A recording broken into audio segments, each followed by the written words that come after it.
this is the first time we've been here, and as I say, it's been a bit of a slow burner.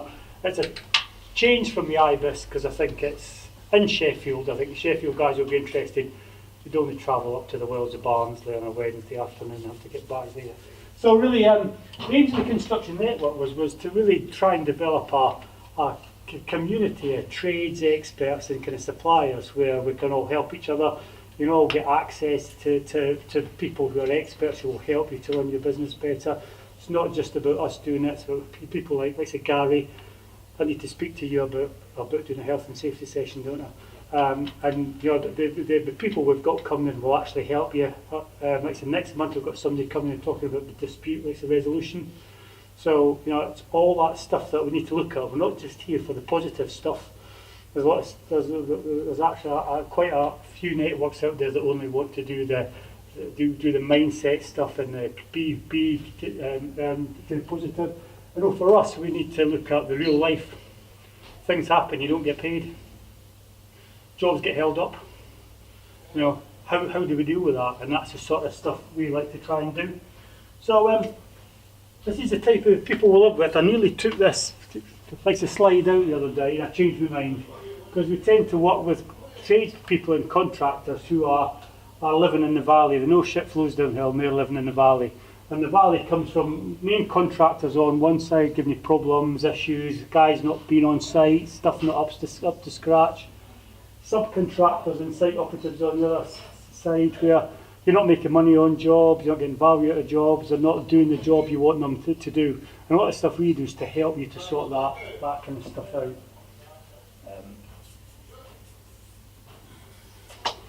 So really, I'm going the wrong way.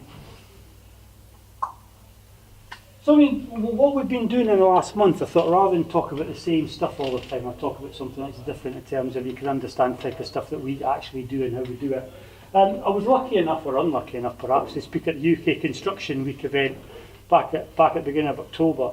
And I was saying to Jamie, once you hear yourself on a microphone, I always thought I had good BBC English. When you hear yourself in English, when you actually hear yourself in a microphone, you go, shit, what was that? It sounds like you're there. No, it sounded like some Martian. Do you know what I mean? I'm thinking, it sounds like a right carrot cruncher there. Do you know what I mean? And so we talked, and we were talking about highlighting the challenges that subcontractors have, and the session was all around enabling subcontractors and things that need to happen in order to make life easier and better for them. And subcontractors sometimes are you part of the problem because you don't do things right or you cut corners or whatever, and that's where it comes back to haunt you. We've also claimed just this last month over £50,000 worth of funding from the CITV for our clients to help them to do this kind of stuff. And over the next couple of months, that needs to be increased. There's probably another 60k of cash where we're helping subcontractors and trades guys, so that the stuff we do almost comes for nothing. In fact, Jamie was actually talking earlier about if you do the work with us, and we'll give you a free membership to the construction network, so you can come along and increase your network and have the chat. So we've also helped our clients by we put processes in place, ensure they get paid and extras and variations. I've been working with a client this morning at a meeting about job forecasting. So we understand what jobs we've got on, how much we're invoicing this month, how much we're invoicing next month, how we can break that cash down. Get stuff like that, so it helps your cash flow. And so it makes people like Gary's life hopefully easier because he can see exactly where the money should be rather than try to find out. Okay, where we do stuff with helping them with their social media. Jamie does a lot of stuff with that to help them raise their profile on Facebook and LinkedIn and Twitter and all this kind of stuff. And we've also tried to get them improved opportunities through a proactive sales approach. We've got a lad who works for us called Dale Buck, who will try and get you on tender lists and stuff, so you get the opportunity to some more work. So there's loads of stuff we're doing. We've got a couple of other funding streams at the moment. We're doing work with one client where it's a carpet fitting company. I'm sorry, you'll hate that. It's a floor fitting, and he's trying to get apprentices. But there's nowhere in West Yorkshire that will train apprentices. They have to go to Doncaster. And so we're talking to the CITB and a couple of local funding people about helping him to set up his own academy. so he can train people on the premises on like the floor fitting and get paid for it. We're also talking to another client about a franchise opportunity and helping them to set that up and developing the training program. So there's loads of stuff that we can do. It just depends upon the size of your ambition and the size of your. You can probably go for the carpet guy. He just has too much work, and he doesn't have enough people to do it. And we need to create our own. We've done something similar with our plasterer, where he's now taken on 2 apprentices. He's gone back on the tools. He's taken on 2 apprentices. So in 3 years' time, he'll have 5 plasterers, and then take on 5 apprentices, and he'll have 10 plasterers in kind of 6 years. Because effectively, he's got 1 contract at the moment. That takes him up to 2022. It's just on 1 site up in Wakefield. So that's helping him to grow his exit business, where he can control the costs, not have to deal with subcontractors who take all the value of the jobs. So it's just a different kind of model. And that's some of the things we do.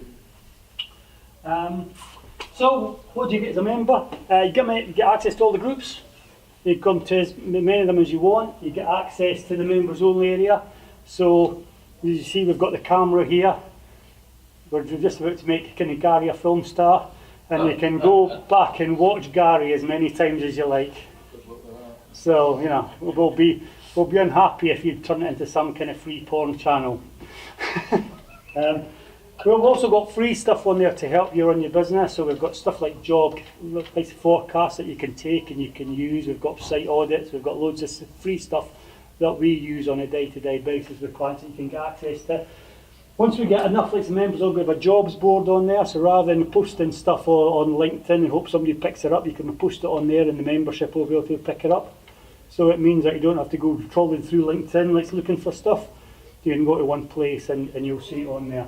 And access to experts at hopefully reduced the rates, so you're getting the value for the money for being a member.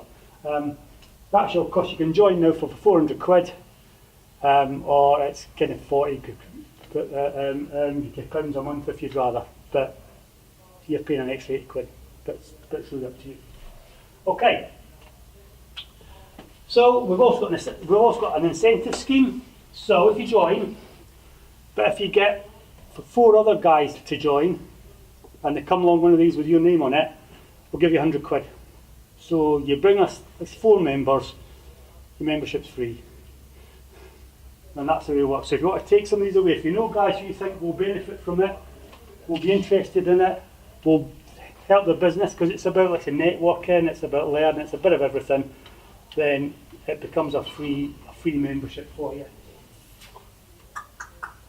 So, Mr. Ainley, this is your moment. There we go. Right, good afternoon everyone. My name is Gary Ainley, my company's Expert Collections. We help businesses in all industries, but specifically a lot in construction, with commercial debt recovery. We all know that people often have issues with outstanding monies. The hard part about it that I find is that people don't want to talk about it. You're either embarrassed or upset about the facts. I mean, you know, there's a few of us here now who at the moment has got invoices that are past due, that's causing them problems that sometimes might make you think, can I pay my lads on Friday, etc. Anyone that's got sort of issues that are overdue? So I know it's not an easy thing to talk about, but I'd rather we try and sort of help, and hopefully going through this presentation sort of, you know, give you some advice, guidance, and maybe get a system in place that will help. We're not here to, you know, replace anybody in your business, but if you keep ringing people and they're saying, yeah, I'll pay you next week, yeah, I'll pay you next week, and you keep ringing them the day after they keep saying they're going to pay you, they're never going to pay you, because until you actually take it to that next step, they're just going to think, well, if I don't pay, ring me on Monday. And that's the problem. So we'll just sort of talk about what we do and how we do it, and obviously give you some tips, advice, and obviously answer any questions. So, commercial debt recovery, as you can imagine, you stood in a pub, people ask you what you do, so you say I'm a debt collector, so immediately they think, turn it on, sorry, they think that's what we do. So yes, Vinnie Jones and lock, stock and two smoking barrels is a way forward, but clearly not the right way in today's business environment. So we try to deal with it in line with what's right and what's wrong and the government legislation, etc. So what we actually do, we recover the debts on behalf of our clients. We deal this with a combination of telephone calls, emails, letters. A lot of the time, in years gone by when I first started out, emails were never a thing, and obviously, oh, I've not got my letter, I've not got this. Literally now, within sort of half an hour of us instructing, they can have an email on the desk with the letter, with the debt, with all the information. So it's a hell of a lot quicker now, and we have dealt with situations where people have said, I need to pay my lads on Friday, we might get instructed on Tuesday. Depending on the kind of instruction that we deal with, we can sometimes very often get that paid. And a lot of the time, again, as we've said, you've stood over that threshold and you've gone, right, which way am I going to go? Am I going to listen to him bullshit me again next week, or am I going to get my money in? And we hope that by taking some of this information with you, you know, away today, it'll give you some advice as to what's the best way forward. Obviously, unlike a lot of debt collection companies that are sort of high volume, high turnover, they just sort of, yeah, we'll deal with it, we take it in, they just push it through a channel like a sausage factory, in, out, is it paid? No, there's a query, we're not interested.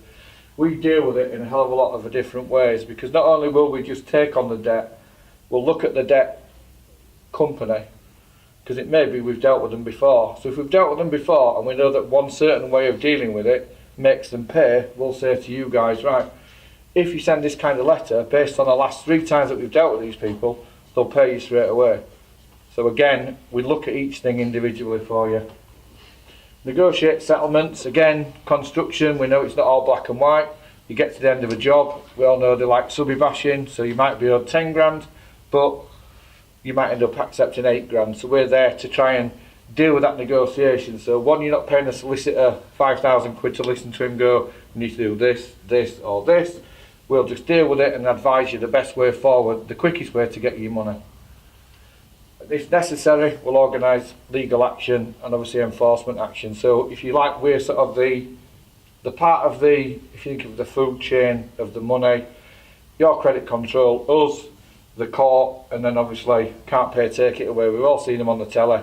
And yes, in an ideal world, every debt will be collected like that. However, probably what they show on the telly is probably 1 in 10. So I imagine 9 times out of 10 they're sat in their van waiting for the restaurant owner to come out or the building owner to turn up, and it's not always as straightforward, but if necessary we can offer that information.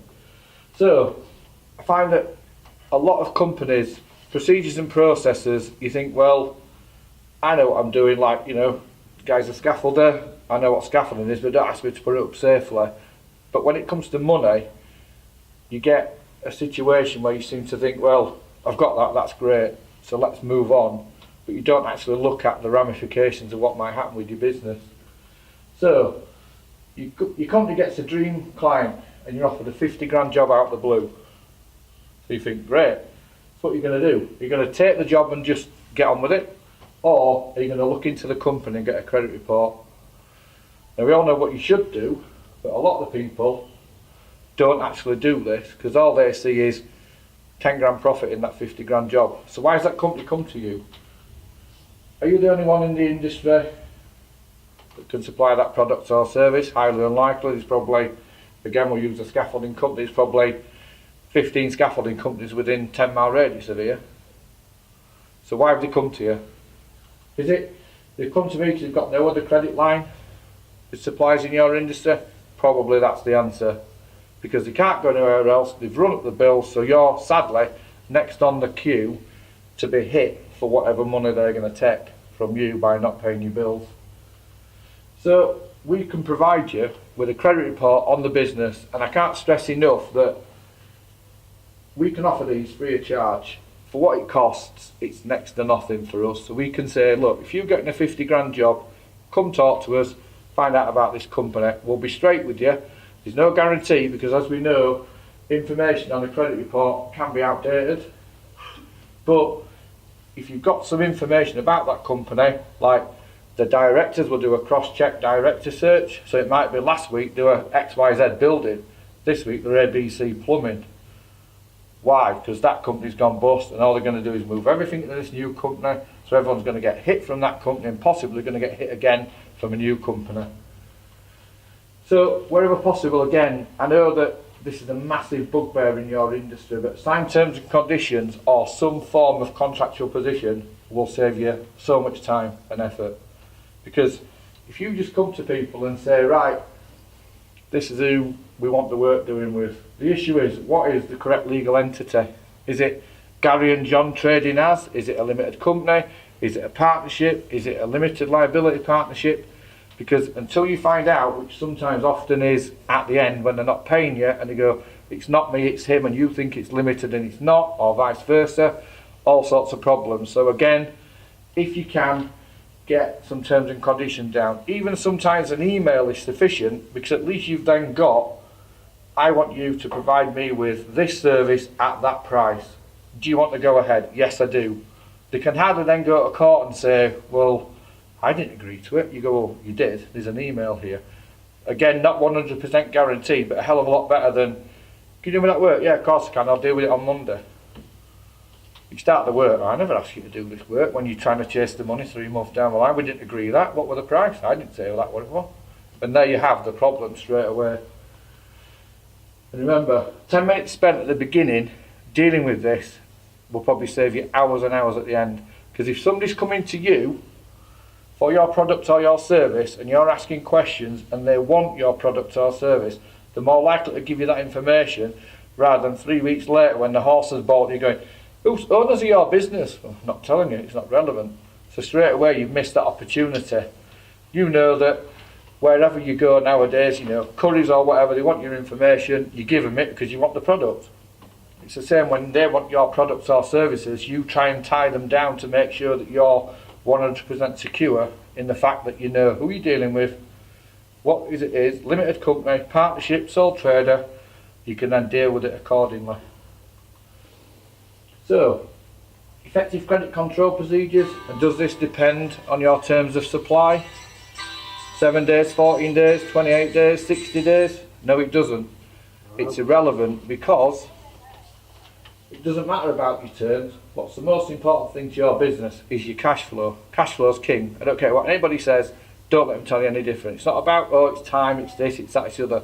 If you ain't got the money, you can't pay your lads, you can't take on that new work, you can't buy new equipment, vans, whatever. So cash flow is king in my book, and despite what people will sometimes say, that's my opinion and that's what I'm going to stick to. So without cash flow, we all know your business won't survive. So rule number 1, set up a system that can easily be dealt with by anyone in your business. If you've got 3 or 4 people, there can be an administration person in the office that's fully savvy with the systems that are about nowadays. Obviously, accounting systems, there's Xero, QuickBooks. They've got automated systems that are already built into that system. So you can set reminders 7 days, 14 days, 21 days. So if you haven't got anything in place like that and you need any introductions, let me know and I can put you in contact with people. Because again, if you can try and systemize it, it's taking away the fact that, oh, when did we last speak to them? Oh, 3 weeks ago. If you've sent reminders, it's keeping you at the top of the list. But always remember, make time for a phone call. Because they can say, well, I've not got your emails. They can say, I didn't get your letter. But if you're ringing them and you've got proof that you've spoken to them on top of your system that you provided, you're going to have a lot more chance of keeping them on side. Because when it comes to the payment, they might know you, they might bullshit you, they might say, well, it's this, it's that, it's the other. But if you've got some sort of common ground with them, trying to resolve it, and you're being fair and reasonable, they're more likely to deal with it. So on top of your letters, make sure you make the phone calls. Emails as well, again in today's society, they can be done in an instant. So, how about chasing your overdue debts? Have you got a system in place? We use a typical example of a 30-day net monthly account. Now this is not set in stone, because I understand we're all busy and you might say every Friday I'm going to do this. You get a massive job in, you think, no, it's Tuesday, did I do that? No, I didn't. So we use an August invoice that's due for payment by the end of September. 7 days in, after the due date, so They should have paid you by the end of September. You're now at the end of the first week of October. Have they paid me? No. So send out a statement or an invoice with a standard initial demand, which is confirm the details of the outstanding account, politely asking for the outstanding account. You don't want to upset them too soon, but clearly you can chop and change. If you think that you know they're on a slippery slope, you can go straight in at them. But ideally, for everybody, just nudging them along to start with, without really getting him into a situation of, God, it's 7 days overdue. What's he doing? The fact is, it's overdue. It's your money. You should be paid. 7 days later, if they haven't responded to that, make a phone call. Ask them, have you got the invoice? Is there any problems? They should already have been telling you if there's any problems. But sadly, we know that debtors will wait till the death and go, oh yeah, well, things were late, or my lads had to go off site, so I'm charging you 500 quid because I had lads standing around. It's not your problem to deal with that so far down the line. If this debt's outstanding, it's outstanding. So make the call and give them a further 7 days for payment. You can either then email the demand or get the system to email the demand for you.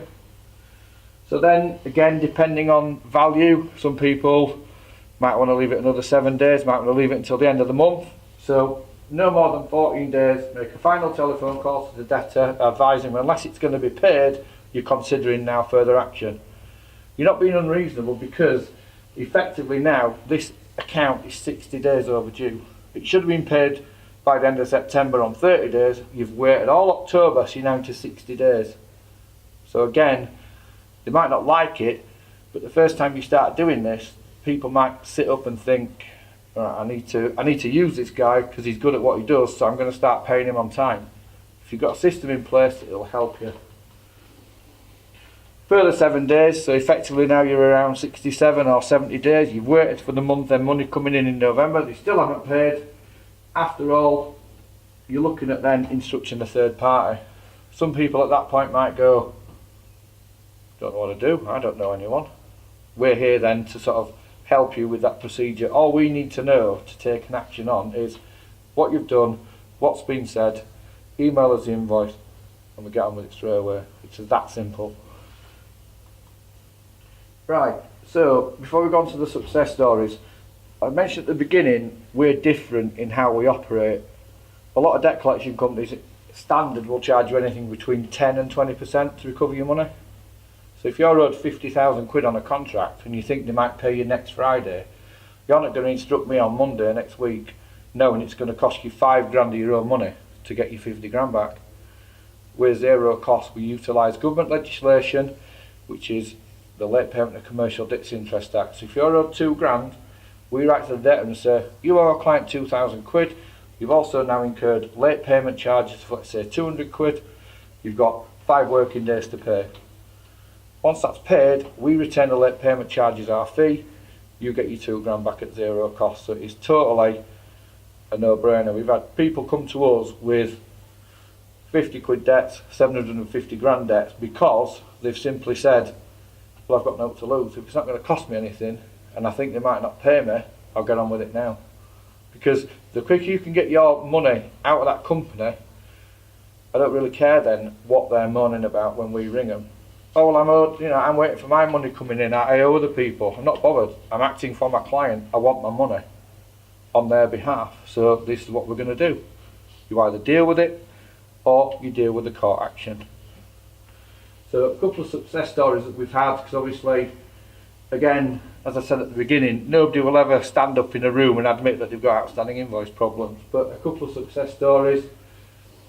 The company, this is about a couple of years ago, we've been July 16, we had a run on this company. We had a few clients saying, this particular company owe me money, I need you to get my money out. So we didn't hang around, we got straight on with it. We issued winding up petition notices saying, you've got 3 working days to pay, if not, we're going to issue the winding up petition. All our clients were paid, yet that company went bust. But the day before, our client got 15,000 quid the day before they went bust. So because they'd actually taken action and not waited for the inevitable, you're on my next payment run, they got the money. Again, another one, massive company, a lot you guys will probably know this company, Bay Construct in Leeds, doing a lot of work around the station. Again, we had a run on them, and we had issues with, yeah, we're having meetings, we're having this, we're having the other. Again, if you issue a winding up order and they've not got a dispute, they have to deal with it. Because if they don't, the likelihood is the company will come crashing down. If they've got a bit of money about, they'll try and pay you to keep you quiet so that it doesn't become public knowledge. If they can pay me on your behalf 10 grand so that the people they owe £500,000 to don't know about it, they're going to pay that 10 grand to keep them out of the loop. And again, we had a client with money that again, they went bust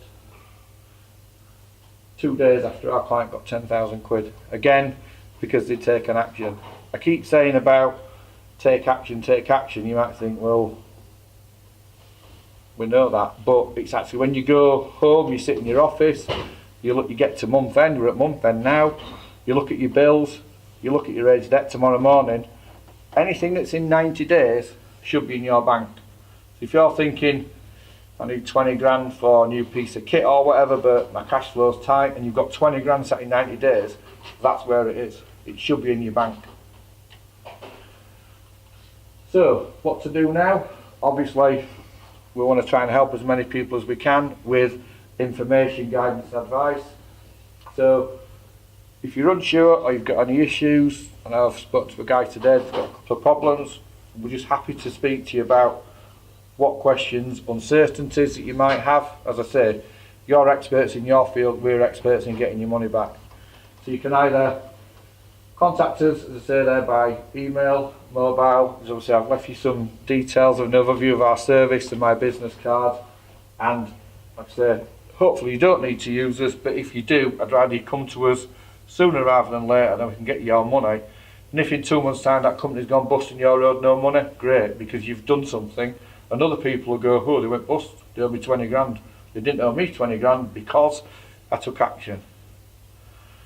So, any questions? Have you got any questions? Do you know, like say, when you said, obviously we do jobs for people, and a couple of debts we got money owing us. Yeah. From a past friend, somebody I know from years ago, Mm-hmm. and like you say, it's just literally, well, he does this job, done it. Yeah. No invoice or all that, Mm-hmm. just a cash job. Yeah. How do you go about that? Because basically, I got a leg to stand on that. Well, not really, because the problem in that situation is it's all about your word against theirs.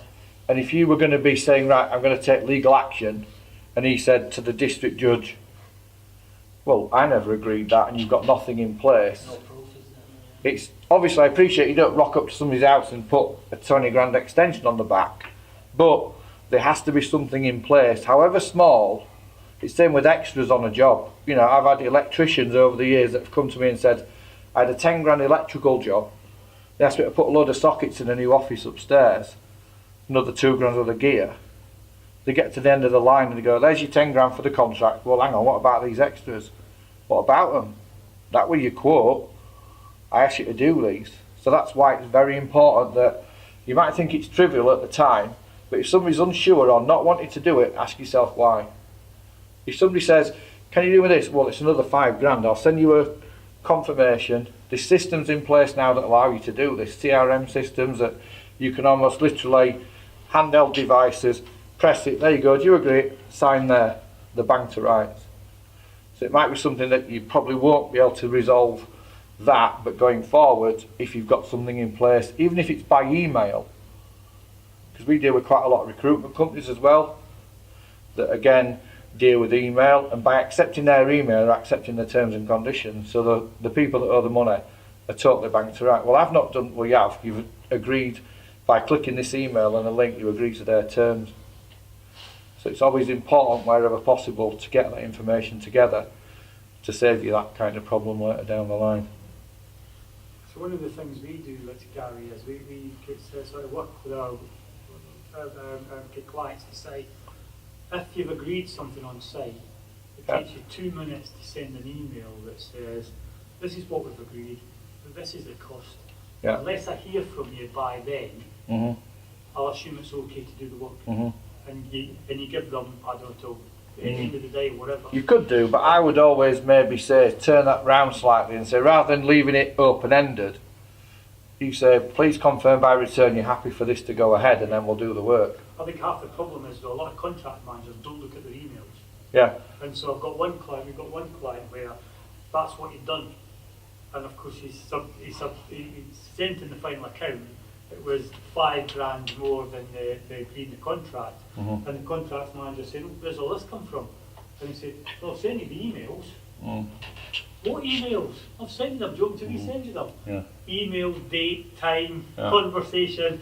And all he said was, you need to come and have a chat. And he got Yeah. paid. Even because if they want, again, if you're on site and they wanted something done, you've got them where you need them. So, well, I need that. Well, you haven't agreed that you're going to pay for it, so you need to agree it by email. Then I'll go and do it. Because this problem of if you come back to me or if you don't come back to me by 5 o'clock, I'll assume. Well, I didn't ring you back, so I don't want it. Then you're in that situation of who do you believe? If you've got their written proof, even by email, you've got something then to go back to them and say, look, at this point we said it was going to be another £5,000 and you've agreed it. Banter rights. I think there's a conflict there because the guys will be put under pressure to do the job. Look, just do it because I want it doing. Yeah. Because they're not good planners. Mm-hmm. So it's a poor plan that says, I need you to do that now.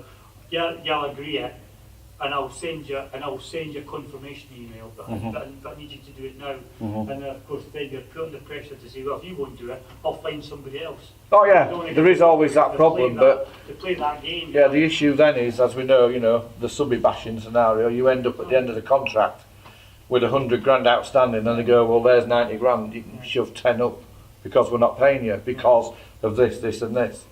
Now we all know it happens, but it's almost trying to, wherever possible, eliminate that issue for you going forward, because you know damn well you've done the work and you should be paid for it, but you always end up then, because that's what people are employed in these large companies to do, to subby bash and knock money off them off the contract. And things a lot of them don't also issue a pay less notice. So let's set the invoice, and if you don't issue a pay less notice within 14 days of the invoice becomes due. Legally, they have to pay it. But the other thing is, what we also say to our clients is, you need to issue the delay notices because the job's been delayed.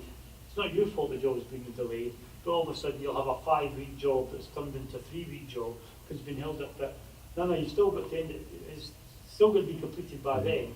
Well, it can't be done, and we sort of what they say. Well, what's the process? At what point does that job then need a delay notice? How many days can you afford to lose and can't catch up? And so it's all linked into this. As you were saying, Oh yeah, processes, that's right. Yeah. You know. It's just, you know, the worst thing is that people go into this. They might have been quiet, or they've, you know, a job that they thought, well, I'll never get that job, and they come to you, and then they take on a job, and the large company just literally ties them up in knots, paperwork, and before you know it, your 20 grand profit becomes 10 because you've lost 10 on the job because they've either disagreed or the paperwork doesn't match or there's been issues with delays and stuff like that. I mean, you know, plant hire and access platforms are a nightmare. Well, access platform broke down and we had 12 lads standing idle, so we're going to charge you 20 grand. Sorry, CPA terms and conditions apply, but they don't accept that, but they have to because that's the situation. You know, it's like you can't be held responsible if something breaks down beyond your control, and that's the issue. But it does come down to, as Grant has said, getting as many procedures in place as you can just to try and minimise your loss. I agree, it's not 100% watertight all the time because there'll always be somebody that's going to argue the toss, but if you've got a basis to start an argument on as opposed to a blank piece of paper, then you've got a hell of a chance. Well, like us, we work with a lot of like one-man, two-man bands. Yeah. A lot of them in old school, a lot of them don't use email. Mhm. What sort of thing can you put into practice with them? Because like you say, I'll email you a quote. Yeah. I don't use an email. Don't use Yeah. email. Well, you're almost then with, you know, some people sadly won't come into the modern day society because of, you know, they've been a builder for 35, 40 years and that's how they were taught by their, you know, mentors, etc. So it's trying to almost get, even if it's like you post it and they agree, again, if you've got something in writing, get that back before you start the job, because if they're saying, well, you haven't started that job, so we've not agreed to my quote, you need to send me a letter back saying you're going to agree to my quote. If they're that old school and they need a letter, you need to get that, because if not, you're back to, well, I didn't agree 10 grand, well, that's what I tell you, well, I didn't agree it. Then you've got that problem straight away again. Would you be able to accept texts? I was just thinking that offer an access. It's like driving about and up and down. Well, you can do, because again, you've got proof that something's happening. So a text message, yes, go ahead at the rate of. You know, we've had issues with clients that have had text message. That's all they've had because they're on site and this guy's somewhere else and they haven't got time. But if you've got something, it's better than nothing. That's what I'm saying. So even if you've got, yes, we agreed to do that job and I'll pay you, you know, or I owe 10 grand, I'll pay you 500 quid a week, and we've got a text message, we can go back to it and say, well, on this day you said to my client that you owed them the money, you're going to pay by instalment. So when we're ringing them, it's just cutting out then all the, well, I've got a problem. Well, you haven't, because you've agreed it. So text messages, again, you know, probably would be sufficient, because you can at least then say to a district judge, this is my electronic paperwork, if you like, to say that the job was agreed. So there is that way around it as well. I think the hardest thing, Gary, is one thing I've had to do is grow some stones a little bit. Because it's the fear of losing that client. 'Cause what I do is as much about relationships as it is about the technical ability. And once I send a winding up petition, I'll never work for that client again. And it's sort of that you're weighing up. And my business partner is probably the same line as you. Are they a good client? Well, that's the problem. I mean, you know, the issue with everything is that they're a great client, but we can soon sit down with people and say the great client is a guy that owes 500 quid a month, pays you on day one, you never chase him. Not this guy who owes you 2 grand and you take 3 months, because the problem you've got to deal with is, yes, the extreme situation is the winding up order, but when we deal with it, we're not there to damage the relationship. We're saying, look, our client has passed it to us because clearly there's an issue with this outstanding account. You keep saying you're going to pay it, you haven't. We now need to move this forward. So again, you know, we will liaise with you. So if they come back and say, well, I owe 2 grand, I'll pay 500 quid a week. If you're happy with that, then that's fine. It's the fact that a lot of the time you'll find if you don't do nothing about it, you'll be 3 months down the line, same position, because they'll only pay them that are shouting the loudest. But if you do something about it and you start getting your money in, something's better than nothing. It's just probably that he don't do any business development I do, so with that client, because I've got to make that old back. Well, that again is another problem, sort of in smaller businesses, that you know, the person who's the salesperson, who's this, who's that, who's the other, then, you know, when they do directs to whatnot, they don't know what's happening because they're not comfortable doing it. Whereas if you give them every opportunity to try and resolve it, then you say, look, you're going to leave me with no alternative but to pass it on, and then we'll deal with it, because, you know, that's what we do day in, day out. And I think the danger is they'll say, oh, well, hang on, we've got a lot more work for you. Just give us a bit more time. That's and one at that point point you think, definitely. at one point you just think, no, it ain't worth it. Yeah, well, the business partner said, well, they might have, because they promised us a lot of work next year, and it's, well, you're probably not getting paid for them either, so Yeah. you're probably right. Well, That's the problem. The hard part is actually almost drawing a line in the sand, and when you've got to that line, saying, right, well, I'm going to have to deal with it. And it might be a short, sharp shock that they need, and they might be fine after that. But I think if they, as you say, you know, you grow some, and they realise, oh, it's getting a bit, it's not just the friendly phone call on a Friday going, I've not got your money, mate. It might make them think going forward, especially if they like the product or service that you're dealing with. That's the thing, yeah, the one thing you have to understand is the value you bring. I think having that credit reference thing from the start, now we start doing credit checks, I can see people with bad terms, so I can either up my price or I can change my payment terms or ask for payment up front. Yeah. That's been a bit of an eye-opener to us. And look, hindsight's a lovely thing, but probably wouldn't be in certain trouble with certain clients. Well, yeah, I mean, you know, it's all, you know, it's all about, if we all had, you know, tomorrow's newspaper tonight, we'd be fine, wouldn't we? With How do you do credit checks on people? Can you do it? Can anybody do it? Yeah. I mean, on sort of with this GDPR stuff, if it's a business trading as, you know, so like Gary trading as Gary's Builders, then credit checking will be, you know, allowed. If it's a limited company, Gary's Builders Limited, there's a lot more regulation on limited companies than there is on sole traders, because some sole traders, not all of them, and you know, will go, well, I'm not going limited because I've got too much paper that I can't sort of hide 10 grand here or hide 10 grand there, and that's why they don't go limited. But by not going limited, potentially they open themselves up that if the company is in distress, they're personally liable, whereas a limited company is not. So again, you can look at that and get that kind of information, but like I say, for what it costs, you know, if you've got a 10 grand job and you spend 50 quid finding out that they're okay or not, is it 50 quid well spent? Well, yeah, because if you think they're going to go bust, you're not going to deal with them. Or you're going to ask for 3 or 4 grand up front and just manage it on your terms and not theirs. That system we use is, and you said you use it credit safe, yeah.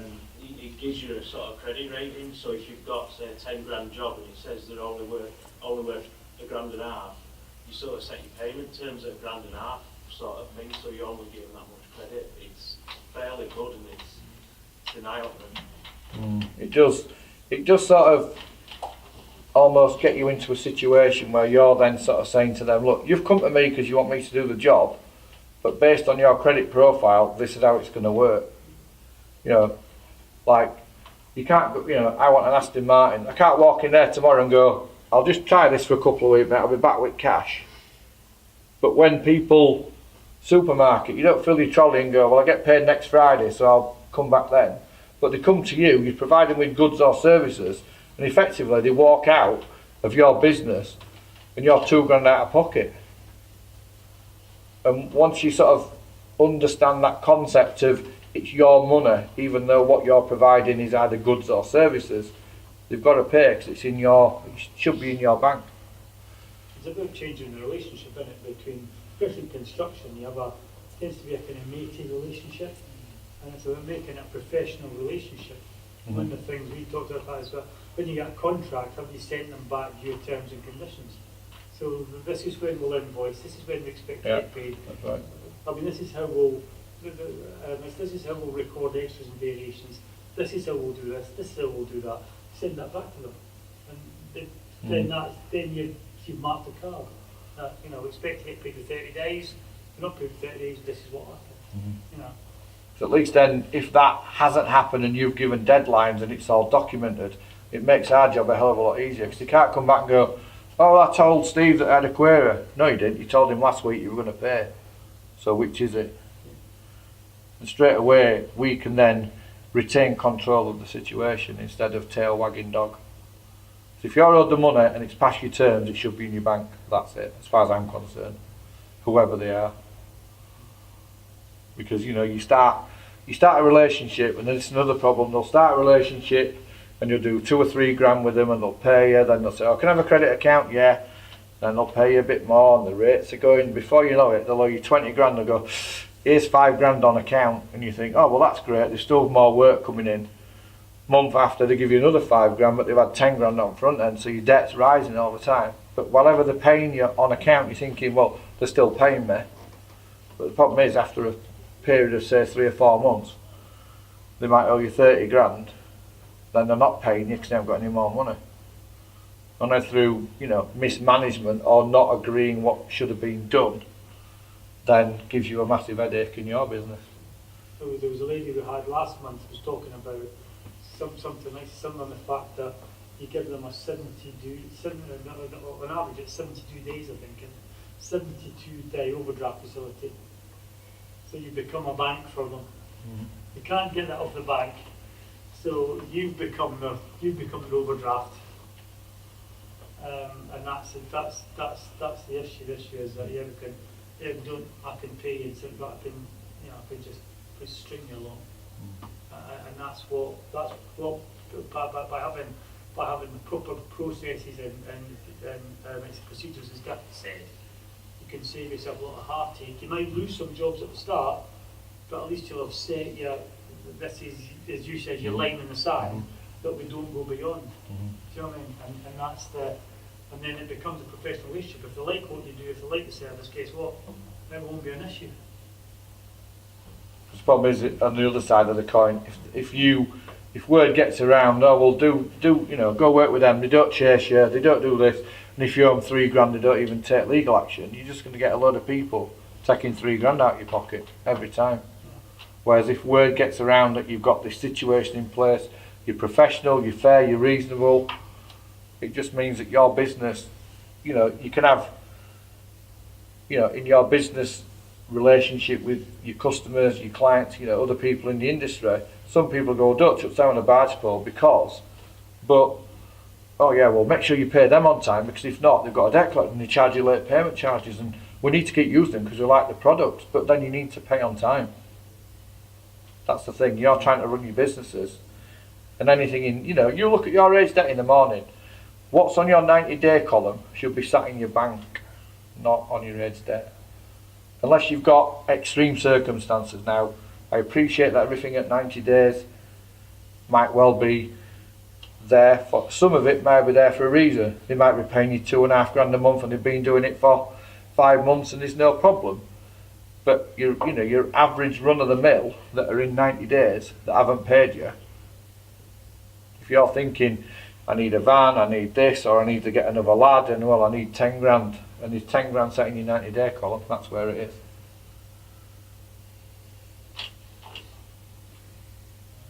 Any more questions for Gary? Okay, thanks for listening. Thanks, Gary. Cheers. Thank you, fantastic. Thank you. Okay. All right, guys. Thanks for coming along. That's about it, really.